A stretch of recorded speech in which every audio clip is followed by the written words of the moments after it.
Boa noite a todos, que a graça e a paz de Jesus esteja em cada coração. Quero ler com você Apocalipse capítulo 2, versículos 8 a 11. Quero dizer também que é muito bom estarmos juntos mais uma vez para compartilhar a palavra de Deus nesse domingo, dia 12 de julho de 2020, dando continuidade ao nosso estudo sobre o livro do Apocalipse. Hoje nós vamos estudar sobre a segunda igreja da Ásia, para quem a revelação de Deus a João foi enviada. A igreja de Esmirna. Igreja de Esmirna. Diz assim: ao anjo da igreja de Esmirna escreva o seguinte: esta é a mensagem daquele que é o primeiro e o último, que morreu e tornou a viver. Nesse texto nós vemos a carta também sendo endereçada, a revelação sendo endereçada, o livro sendo endereçado a uma igreja específica na cidade de Esmirna, cujo objetivo era receber a palavra e propagar aos seus irmãos. Jesus disse à igreja antes de subir ao céu: ide por todo o mundo e pregai o meu evangelho a toda criatura.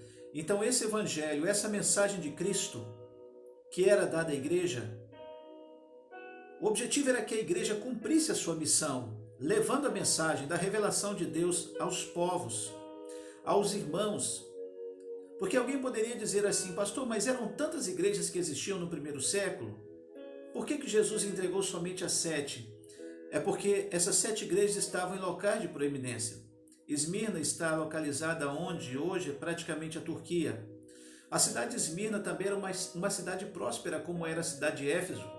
Aliás, a cidade de Esmirna, segundo alguns historiadores dizem, foi construída pelo povo de Éfeso, com o dinheiro de Éfeso, com a riqueza de Éfeso. Era uma cidade rica, abastada, um comércio forte, próspero, ali na Ásia, ali no Oriente. Então a Bíblia diz que esta carta, essa revelação vai ao anjo da igreja, ao pastor daquela igreja, ao líder daquela igreja, da cidade de Esmirna. Porque cada igreja que tinha conhecimento da sua missão, noção da sua missão, certeza da sua missão, receberia aquela revelação e disseminaria com outros irmãos, com os demais cristãos do mundo da época. E Jesus faz questão de destacar que é Ele que está enviando. Quando Ele diz: esta é a mensagem daquele que é o primeiro e o último, que morreu e tornou a viver. Jesus está falando a respeito dele, o Alfa, o Ômega, aquele que morreu e tornou a viver, aquele que morreu e ressuscitou, aquele que é o primeiro e o último. Ele está falando dele mesmo. É como se ele estivesse dizendo: igreja, sou eu, Jesus, que estou enviando essa mensagem para vocês. A igreja cristã, ela reconhece como seu líder maior, Jesus Cristo. Sim, que por revelação do Espírito Santo de Deus, nos envia a ordem, nos diz, nos ensina pela sua palavra o que devemos fazer. Continuando, o versículo 9 diz: eu sei o que vocês estão sofrendo. Era período de perseguição. João, que escreve, estava preso numa ilha prisão, uma ilha presídio, ilha de Patmos. E ele estava ali preso. E muitos irmãos estavam sendo perseguidos, sendo também presos e torturados, martirizados, lançados em arenas, devorados por feras, mortos por gladiadores. E aí Jesus diz àquela igreja: eu sei o que vocês estão sofrendo. Eles sofriam com a própria carne, eles sofriam na pele. O fato de dizerem que eram cristãos, enquanto hoje nós vemos tanta gente envergonhada, com medo, com receio de dizer que é cristão, porque alguém vai criticar, alguém vai falar. Jesus dizia àqueles irmãos ali: eu sei o que vocês estão sofrendo. Ele diz: eu sei que são pobres, mas de fato são ricos. Opa, pastor, o senhor falou que era uma igreja rica, que era uma cidade abastada, onde o comércio era forte. Sim, mas o que acontece? Todos aqueles que eram denunciados por serem cristãos tinham as suas riquezas, seus bens confiscados, perdiam tudo. Era como se o governo dissesse: você quer ser cristão? Tudo bem, é problema seu, mas esteja disposto a perder tudo, família e até a própria vida se for preciso. E aí aqueles que eram cristãos, se queriam permanecer firmes na sua fé, perdiam tudo o que tinham, até a própria vida. E muitos viram. E aqueles que não queriam perder, simplesmente abriam mão de ser cristãos, apostatavam da fé. E Jesus continua dizendo: sei que são pobres de fato, mas são ricos espiritualmente. Sei como aqueles que afirmam que são judeus, mas não são, falam mal de vocês. Eles são um grupo que pertence a Satanás. Falsos judeus, porque o judeu de verdade amava o seu próximo. Ainda que não aceitasse o fato do cristianismo, eles não eram capazes de mandar para a morte pessoas inocentes. Então a Bíblia diz que esse grupo de falsos judeus eram chamados inclusive de sinagoga de Satanás, porque viviam manipulando, articulando como destruir cristãos, como condenar cristãos, como mandar cristãos para a morte, julgando-os falsamente.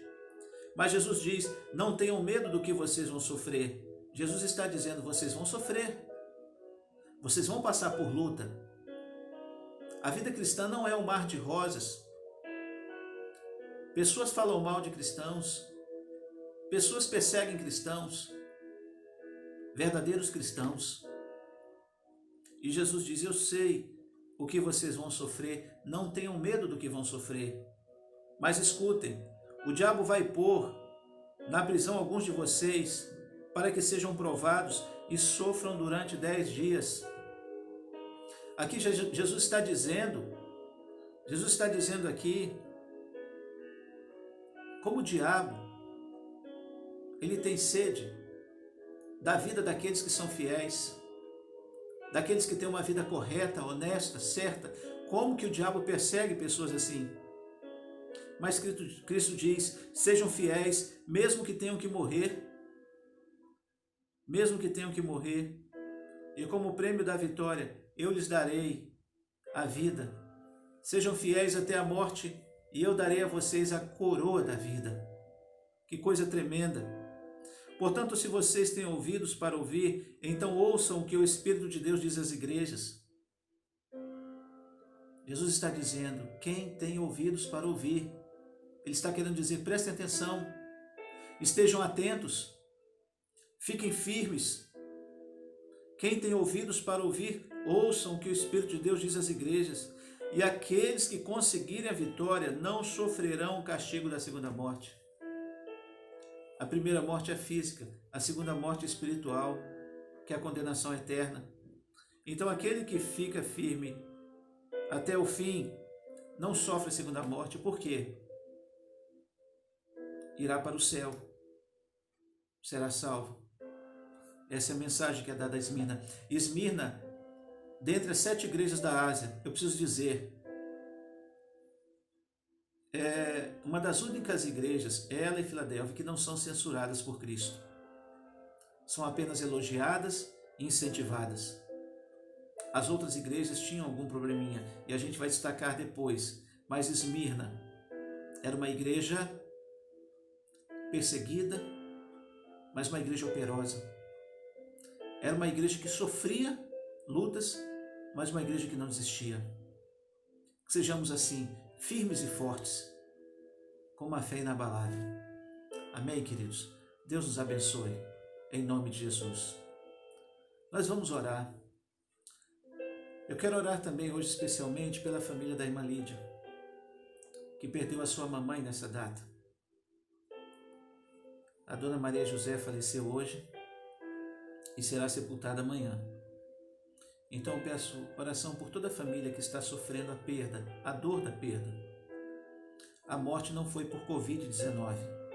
Ela estava internada já há alguns dias e o corpo deverá ir para a nossa igreja para ser velado, e amanhã de manhã provavelmente será o sepultamento aqui no cemitério de Santa Aleixo e Magé. Deus nos abençoe, ajude e conforte essa família. Vamos orar. Nosso Deus e nosso Pai, dá-nos um dia, um domingo, Pai, em Tua presença. Fortalece a nossa fé e enche-nos com Teu Espírito Santo. Livra-nos, ó Deus, de todo mal e ajuda-nos a caminhar contigo, sermos receptivos à Tua voz, ouvir o Teu Espírito Santo. Ó Deus, no nome de Jesus, guarda nossos queridos irmãos, amigos, familiares, Pai.